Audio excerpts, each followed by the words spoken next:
Project management.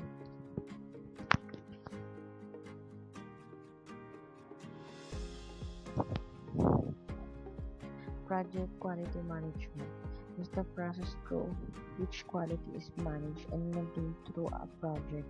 While the context may imply that quality means perfection, in this case is usually more about ensuring quality consistency through a project. However, what is exactly meant by quality is behind.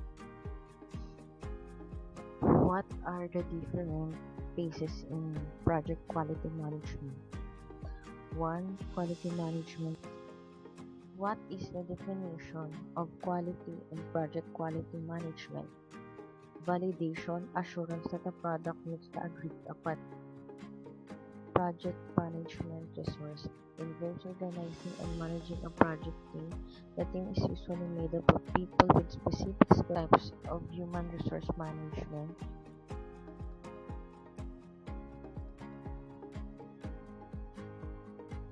Plan human resource. Project communications management includes the process that are required to ensure timely and appropriate planning collection. Project communications management process are as follows. Plan communication management. Manage communicate. What is project risk management? Is the process that project managers use to manage potential risks that may affect.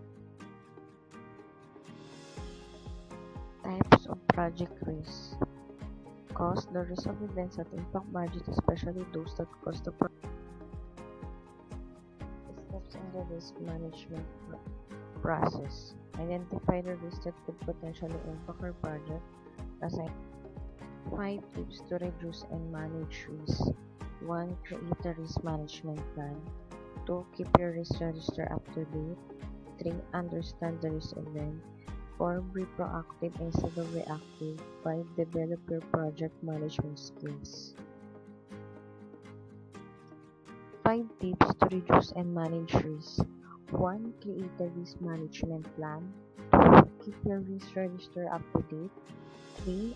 Understand the risk event. 4. Be proactive instead of reactive. 5. Develop your project management skills.